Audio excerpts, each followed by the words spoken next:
Hello and welcome to the program. This is Friction Point, reaching you live from the Abuja studios of TV Platinum. My name is Francis Adeni. Today on the program, we're going to be discussing the road to 2027. We're going to be discussing youths in politics and, of course, youth empowerment. Joining me to do justice to this program is the Senior Special Assistant to the Bauchi State Governor, Honorable Khalid Barau Ningi. You're welcome to the program. Thank you, Mr. Francis. It's good to have you on the program. It's been a while, and it's such a pleasure to have you on the program again. Very quickly, we're going to be discussing a lot of issues. We're going to be discussing the crisis in the PDP. We're going to be discussing youths in politics and also youth empowerment. But I want us to start from what is happening in the PDP right now. Do you still see PDP, do you still think PDP is that major opposition party in Nigeria as of today? Well, good afternoon, our viewers, our listeners all over the world. Mr. Francis, thank you for having me in your studio. You're welcome, pleasure. You see, what's actually happening in the PDP is a pathway to success.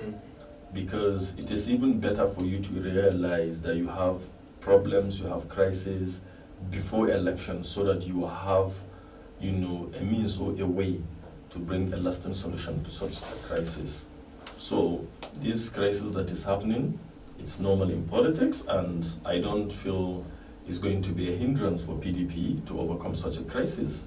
I'm very sure by 27th of this month, when PDP holds its NEC meeting, you definitely see light at the end of the tunnel. I'm very sure of that. I'm positive.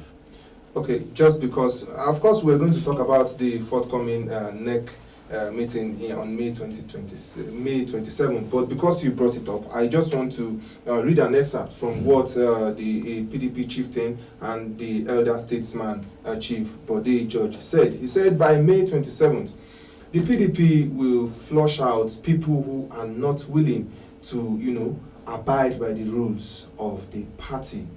And when you see something like this, a particular name comes into mind, the present FCT minister in person of Yensom, Barrister Yensom Wike. Do you think PDP, with how fractured it is right now, with the state the party is right now, do you think PDP has what it takes to actually send Wike packing from the party?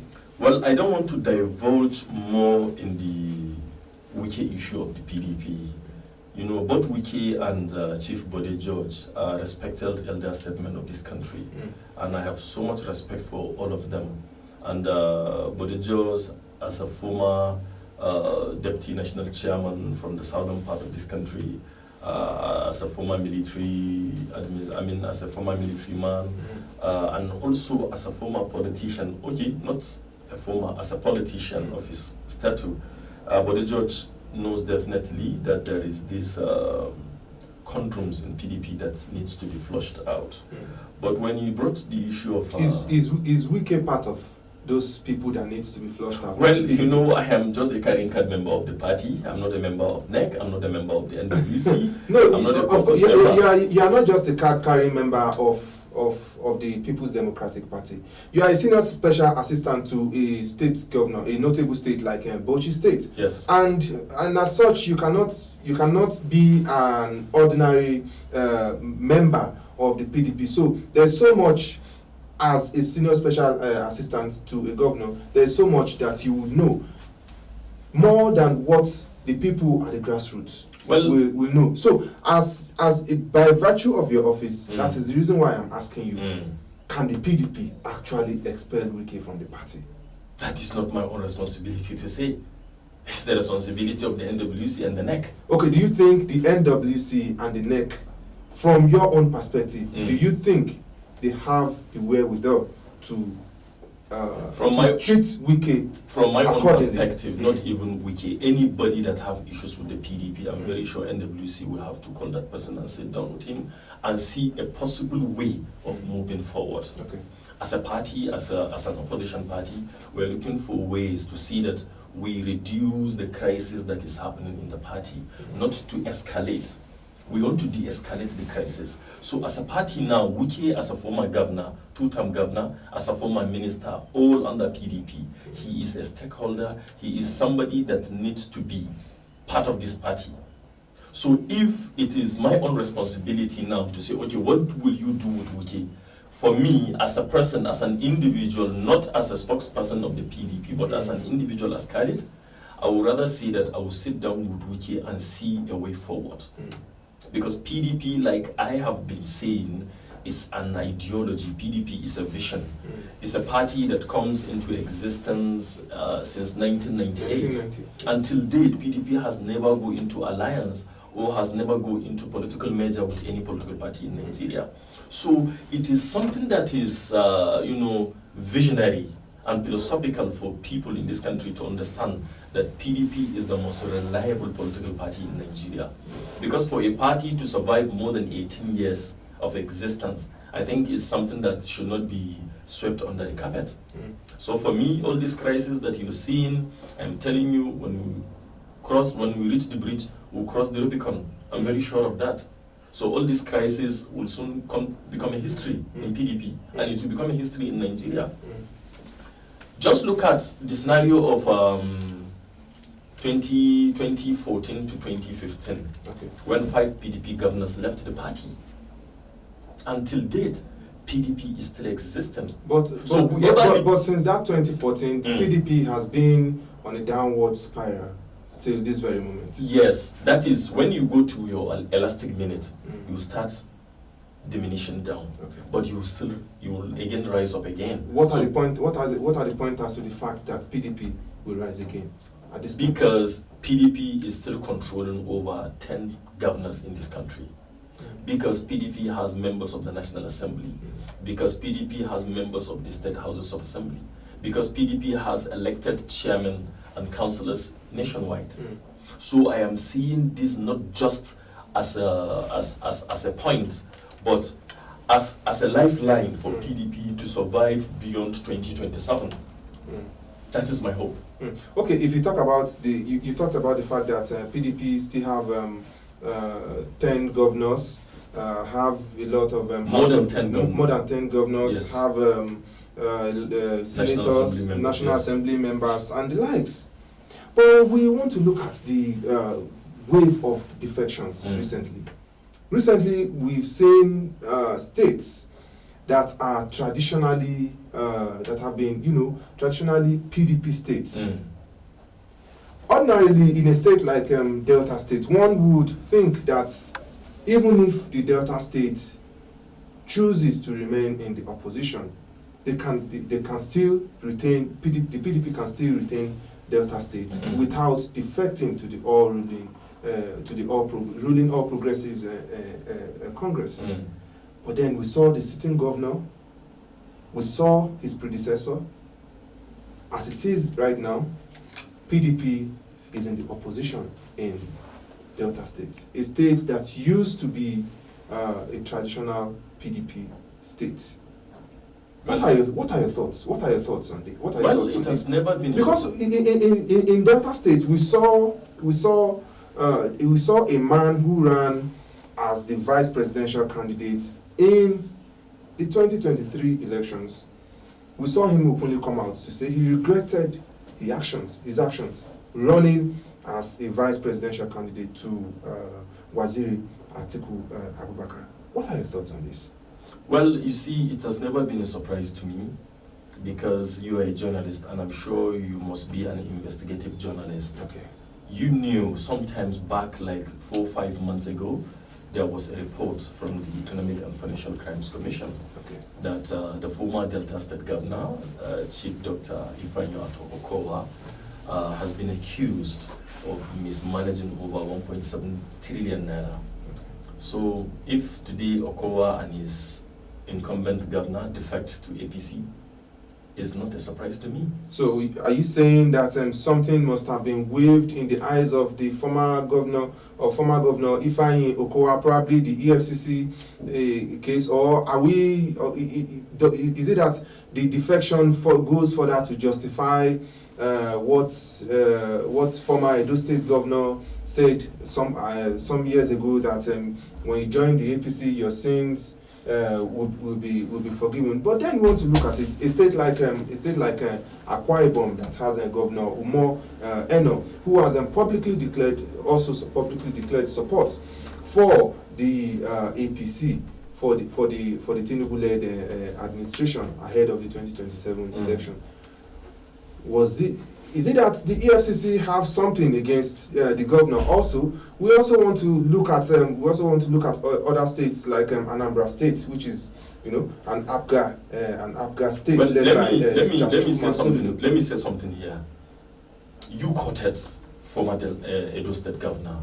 Who is that Edo State Governor? Is Senator Adams Aliyu Oshomole. Adams Aliyu Oshomole is a former governor under APC for 8 years. Okay. He's presently a senator from Edo State. Also a former national he was chairman. Also a former national chairman of the All Progressive Congress, APC. And you quoted Adams Oshomole as saying that once you defect to the ruling party, your sins will be forgiven. So if Khalid today said Delta State Governor moved to APC because of that allegation of mismanagement of the over 1.7 trillion naira, so I am only justifying the statement quoted from Adams Oshomole. So that aside, when you talk of Akwa Ibom State Governor, Pastor Eno, Umo Eno. Yes, Pastor Umo Eno. Pastor Eno is a respected member of our party. And he hails from a state where the number 3 citizens is from there. That is the Senate President, Senator Gosula Akpabio. You see, in my own case as a politician, I don't see politicians as enemies. You understand? I see them as opponents, not enemies. Opponents when it comes to political build-up interests and other stuffs. Like I'm talking to you now, most probably you don't be surprised when you see President Bola Ahmed Tinubu defecting to the PDP one day. Is very, very possible. And it will also not be surprising if we see a Khalid Barrow. No, I'm not talking about myself. I'm talking about from the other side. You understand? Of course, this is politics, and this is Nigeria. Okay. Now look at President Bola Ahmed Tinubu. Where was the party he first started his political career in this republic? AD. It was AD. Yes. From AD he moved to what? To ACN. ACN. From ACN to APC today. So at least he have been in 3 different political parties. But then you can't technically call that a defection. It was more like AD metamorphosed into the ACN. Then from the ACN there was a merger, and it gave birth to the APC. That is why I said PDP is the most respected political party in Nigeria. PDP has been a distinguished vision in the minds of many Nigerians, because you have never seen PDP transiting into another political party or metamorphosing into another political party. Just because you have talked about transition and PDP, metamorphosing into another political party, there are talks of a possible coalition. What is PDP? There are talks of possible coalition, and when we talk about coalition now, a particular name pops up all the time: Waziri Atiku Abubakar. This very moment, he is still a bona fide member of the PDP. What is the stand of your party and the coalition talks led by Waziri Atiku Abubakar? Because if we want to be more holistic with our view of the whole situation, majority of the crisis in the PDP now can be linked to the presidential ambition of one man, Waziri Atiku Abubakar. How would you react to all of this?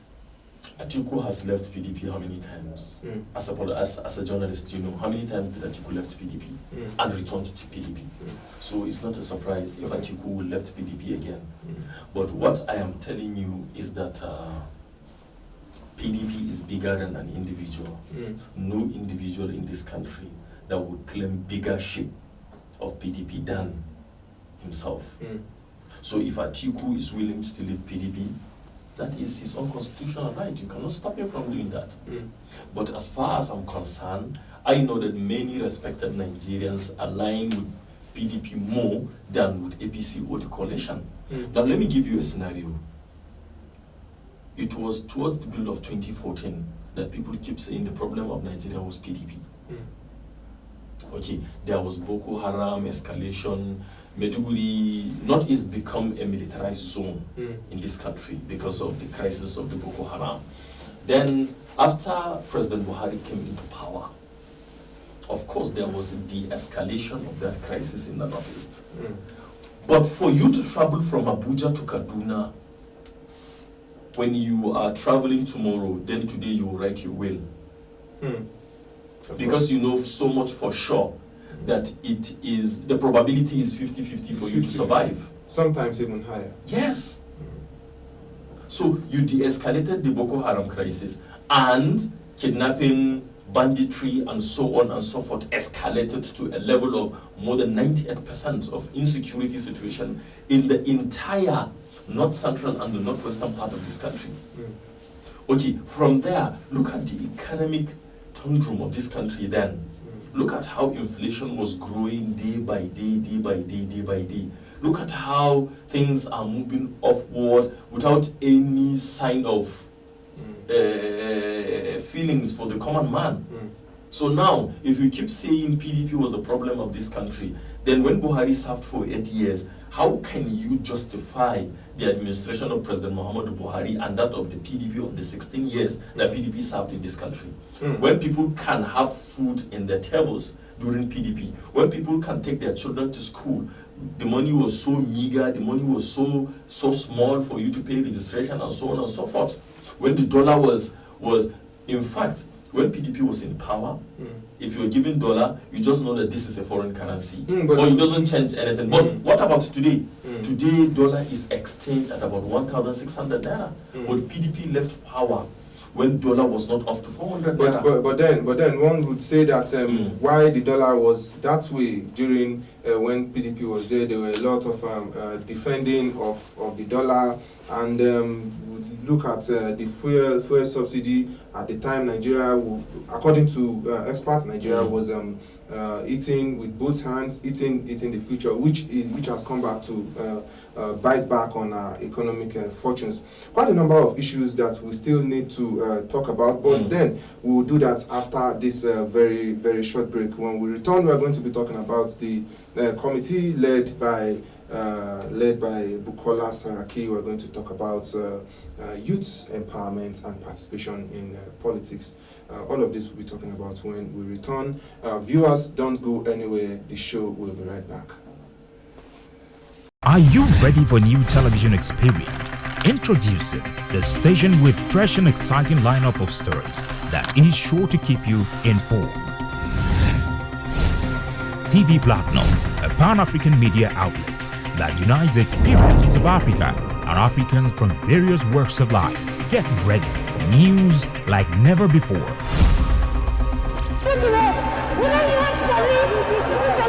Step aside. Let me take over and put this nation in order. We are committed to bringing you the latest breaking stories, insightful analysis, and thought-provoking commentary from around the world. Our mission is to provide accurate and balanced reportage that reflect the diversity of African cultures and experience. We pride ourselves on being a trusted source of news, delivering stories with in-depth analysis and context. At TV Platinum, we believe in the power of storytelling to inform, educate, and inspire change. And we are dedicated to bringing the voices of ordinary Africans to the forefront. Subscribe to our channels on Facebook at facebook.com/TV Platinum, on YouTube at TV Platinum, on Twitter and Instagram at TV Platinum 1. Visit our website at www.tvplatinum.ng for the latest stories. TV Platinum, telling stories that matter. Welcome back. This is still Friction Point, reaching you live from the Abuja studios of TV Platinum. I still have Honorable Khalid Barao Ningi, the Senior Special Assistant to the Bauchi State Governor on Empowerment. You're all seated. Thank you. All right, now let's talk about the Convention Convention and Reconciliation Committee led by Senator Bukola Saraki. News out there now is having it that the committee is facing some kind of obstacles, and this is largely due to their body language tilting towards endorsing Senator Samuel Anyanwu as the national secretary of the party. Of course, a position that has been a major issue in the party, that has also led to the defection of a lot of members of the party. What are your thoughts on the committee? Let's get started from there first. Okay, first of all, let me say that both Ude Ukoye and Senator Samuel Anyanwu are all respected members of our great party. And to the former president of the Senate, Senator Abubakar Bukola Saraki, he's also a respected member of our party, a former governor and a former Senate president of this country. Well, as you said, there were news. I think those are rumors, and sometimes rumors tend to be true. But on this particular issue, I will vehemently object the fact that Senator Saraki-led committee will endorse the Samuel Anyanwu. Is just a speculation that will create, a kind of hindrance for the assignment of that committee. And, sometimes, let me not say the media contribute, but, the media is a weapon where you can use to either fight or win an enemy, either in politics or in a war. So most probably using the media, spreading such a rumor will have this kind of iota of reservations from other, camps within PDP that are both supporting either Honorable Ude Ukoye or Samuel Anyanwu. But I think with the next meeting that is coming up on the 27th of this month, I am very much sure, even the PDP Governors Forum, during their last meeting in Oyo, they've made it vehemently clear to Nigerians that the Supreme Court judgment said this is an internal party matter, so court should not intervene. So which means it's left for the NWC, the national, the neck of the party, board of trustee and other organs of the party will sit down and iron things out. Okay. But it's not for a single individual or some few individuals to make a decision for the over 30 million registered members of the party. Okay, yes. let me ask you this question very quickly now. Of course, we know according to the constitution of the PDP, only the national chairman and the national secretary can call for a convention at the party. As at this very moment, who is the national secretary of the People's Democratic Party? Is the deputy national secretary who is acting on the capacity of the national secretary of the party. The deputy national secretary of the party, yes, who is now acting. Does the PDP constitution permit the deputy national secretary who is acting on behalf of the national secretary if the party to co-sign approval for the national convention? If constitution does not provide for that, I am very sure and certain that the NWC will never mention or name the deputy national secretary to act as the national secretary of the party. So they cannot do anything out of the constitution of the party or the constitution of the Federal Republic of Nigeria, which we all follow and respect. Okay, I want to ask you two very important questions now, and I want you to unbundle them in one breath. First of all, do you think the PDP have what it takes to unseat President Bola Ahmed Tinubu from the presidential villa in 2027? And secondly, the President Bola Ahmed Tinubu's administration will be clocking exactly 2 years in a few days' time. How would you rate the administration? Okay, for your first question, that is left for the over 300 million Nigerians to decide. If their life has been better than the last 2 years. But then it's going to, if the over 300 million Nigerians are going to make that decision, their decision is going to be premised on what the PDP have been able to present to the citizens. It's not what if the PDP have been able to convince Nigerians that they have a better alternative, they have a better alternative, something the PDP have not actually been able to do since 2014. Okay, I'm on the hot seat now. Yes. Let me ask you this question. No, I am the one asking the question. I understand, but I just want to ask you one question. How much were you buying fuel in 2022? In 2022, about 165. How much are you buying fuel today? About 900. About What 900. will be your decision if you are put on a hot seat now to decide whether you should continue buying fuel at 160 something that you said and 1,000 plus that you're buying today? What? No. What will be your decision? Of course, the decision I will take, you know, it's only mine. But on this very why are we in this very situation now, Mr. Francis, I am the one asking the question. I understand. And I am asking you because of your interest in this very situation. You are part of a process that produces the kind of leadership that we have now. Your party have been in power for 16 years. Of course, for 16 years we cannot say everything was all good and we cannot say everything was all bad.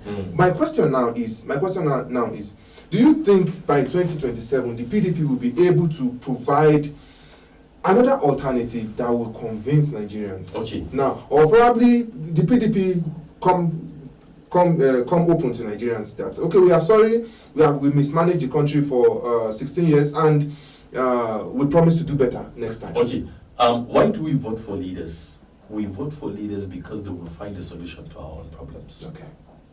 Now, if it is left for Nigerians to know, was the security better before and after PDP?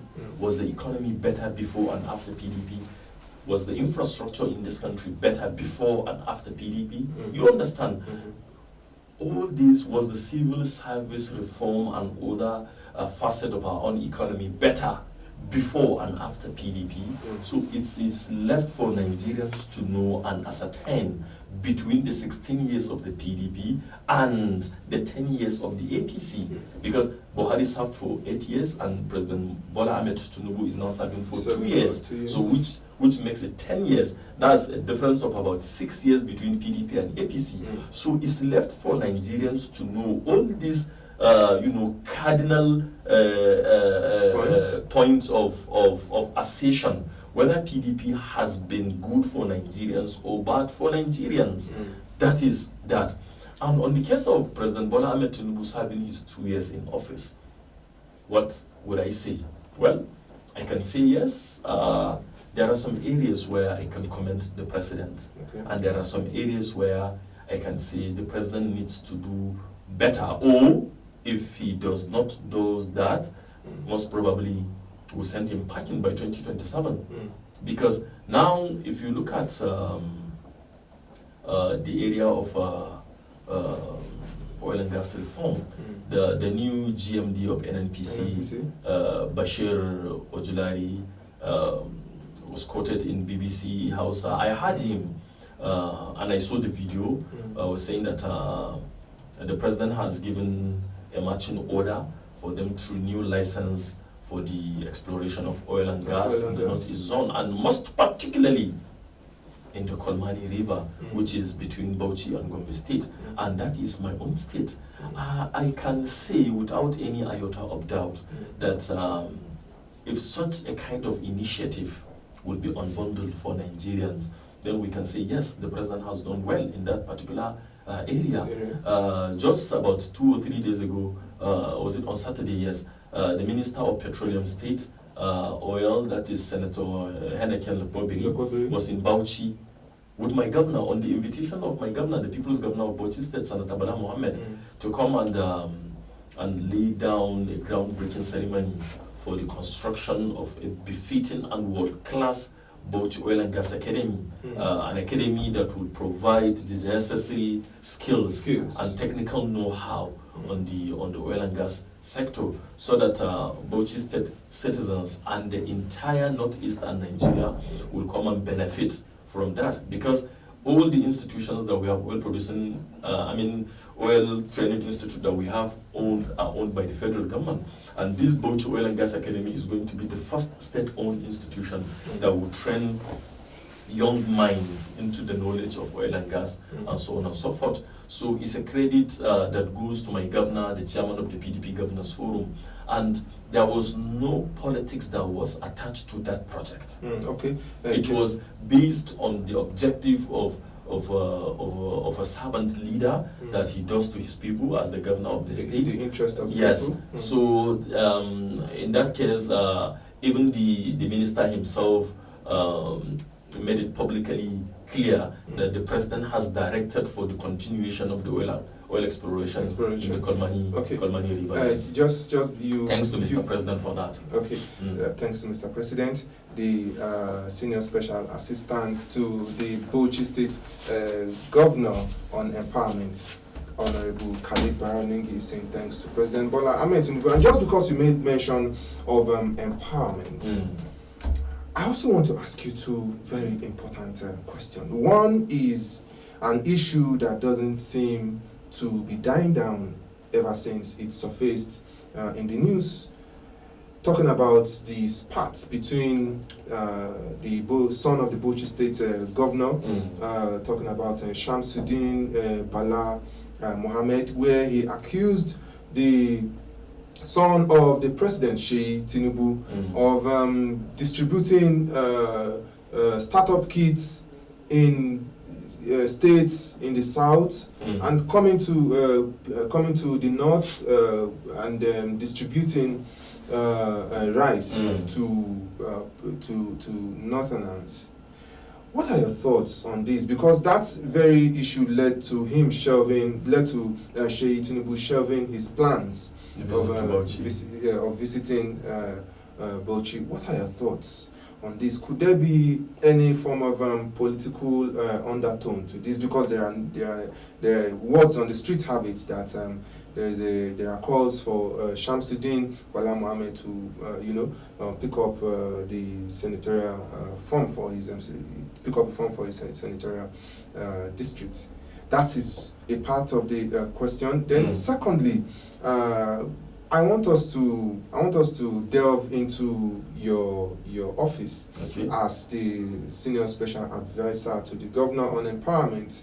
Nigerians want to know what is going on in your office, the programs that have been undertaken, and what to expect. Okay. I am so happy that you brought this issue up, the issue of Engineer Shamsuddin Bala Mohammed and Mr. Sheyi Tinubu, the son of the president. Well, if you ask me now who will be my hero in 2025, I will tell you it's Engineer Shamsuddin Bala Mohammed. Why did you say so? Good. Sometimes in the month of February, March. During the Ramadan? During the Ramadan period. I was in a lesser Hajj in Saudi Arabia.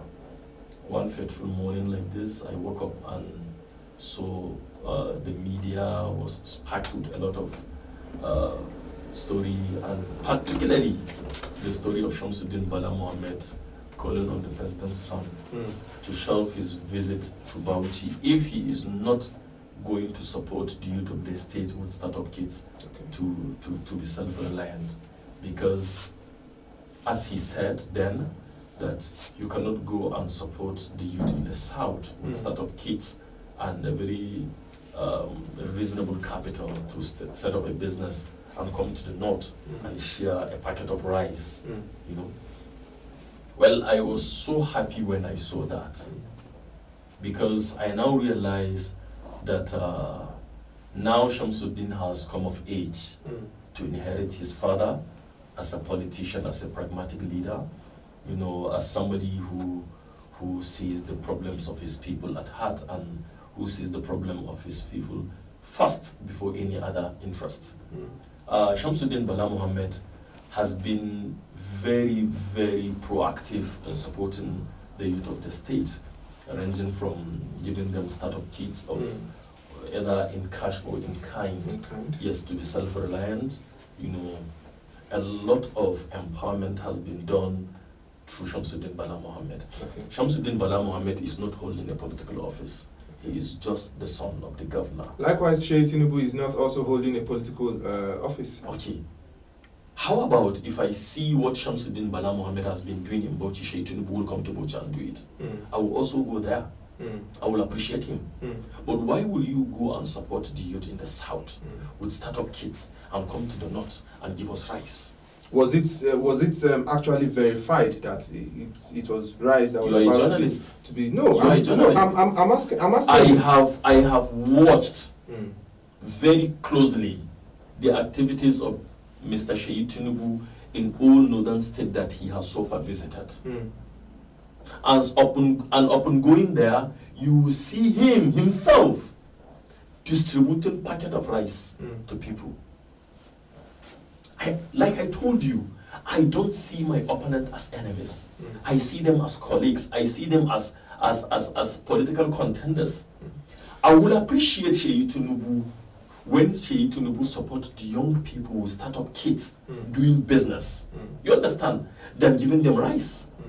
Okay. But what we are saying now, what we are making emphasis here is, we know what Shamsuddin Bala Mohammed is doing to our young people in Bauchi.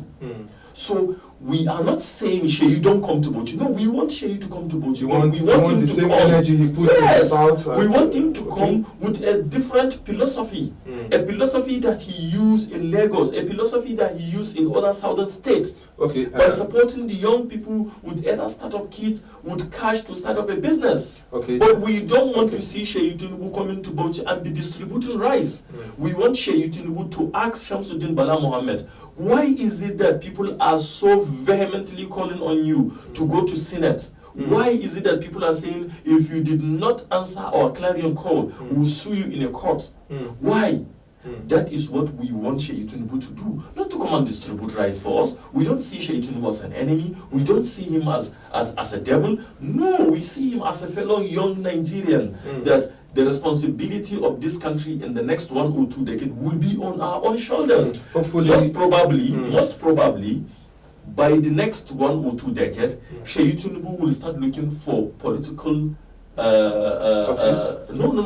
for political relatives beyond the shores of the south. He will probably come to the north.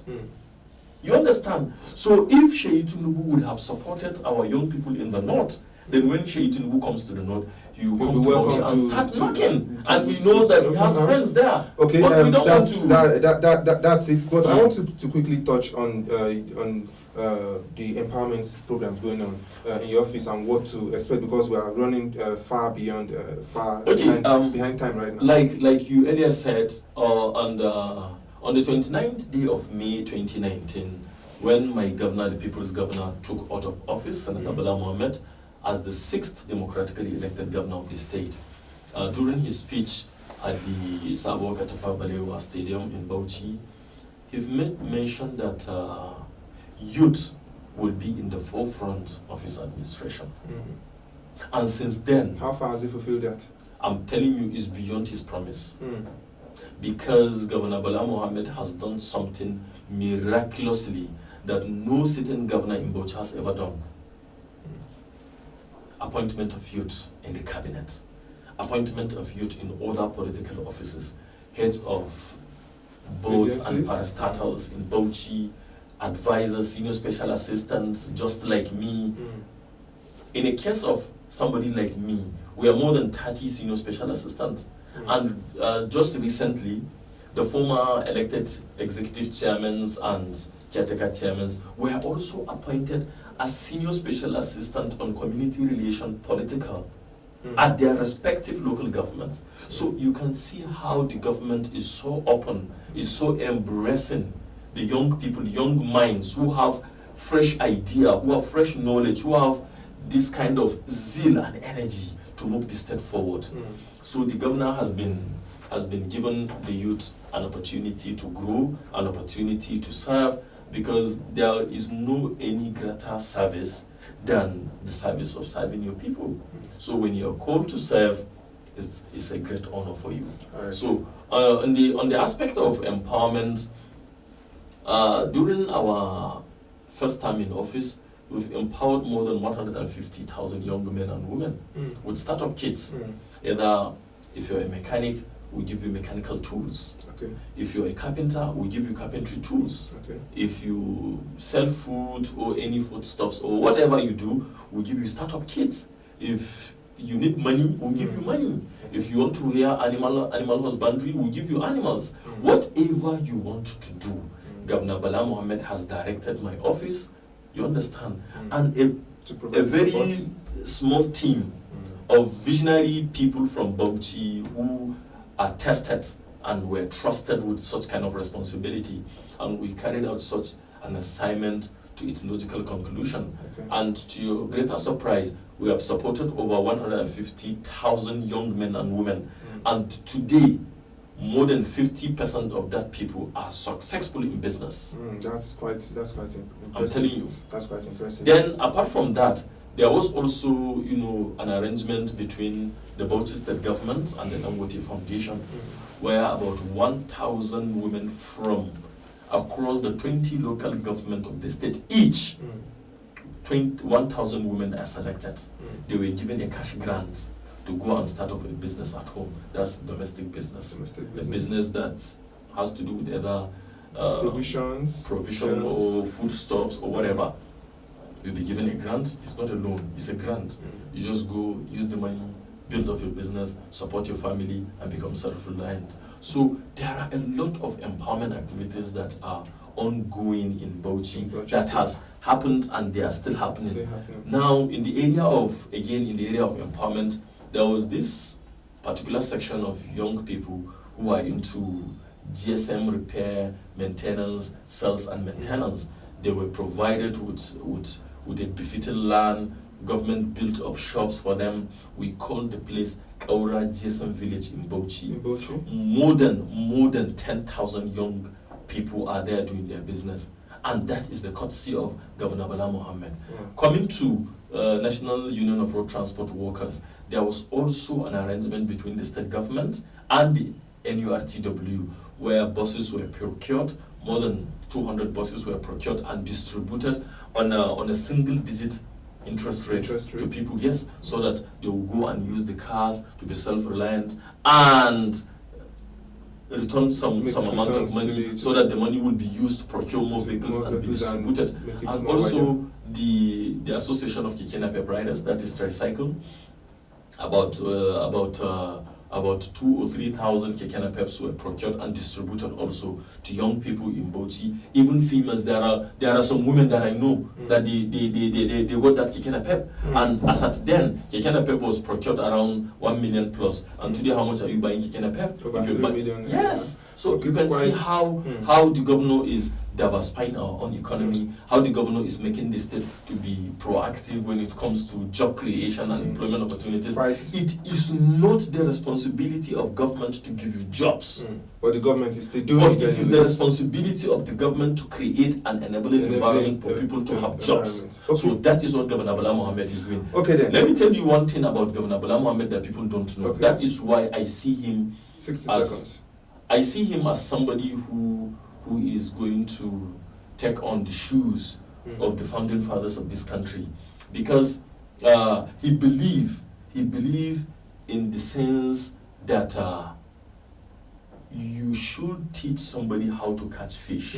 Not just giving him a roasted fish to eat. Just teach him how to get the fish, roast the fish himself, and eat. Either he eats or he sells, that is left for him. So he'll be able to teach others too. Yes. Quite a lot seems to be. So I respect Governor Bala Mohammed for that. Quite a lot seems to be going on in Bauchi State ever since the inauguration of the Governor Bala Mohammed administration. Would have loved to take this conversation further, but our time has played a very fast one on us. But just before we go, I want to put you on the very hot seat now. Okay. Honorable Khalid Barao Ningi, the senior special assistant to the Bauchi State Governor on empowerment. Are we likely to see you pick up the nomination form for any political office anytime soon? Probably in 2077, beyond 2027, in 30 seconds. I want you to respond to that. You know, I'm from Ningi local government. Okay. Ningi local government is an emirate comprising of 2 local governments, that is Wariji and Ningi. So whatever I do it in the name of my people. So whatever my people call upon me to do, I willingly accept that. So if my people will want to see me flying any ticket, may God so wish that's to happen. But for me now, I don't have any reservation as to whether I will contest. I don't have any plans. Okay, but if my people call upon me to serve, just like the people of Bauchi are calling on Shamsuddin Bala Mohammed to contest, definitely I have no option than to answer their call. Thank you very much. Thank you so much for your very much insightful analysis. We really do appreciate it's my your time, and we really do hope to do this with you again. You can call upon me anytime. Very soon. Yes. And this is where we draw the curtain on today's episode of the program. Do well to join us again, same time next week. My name is Francis Adeyemi. Bye. Informed,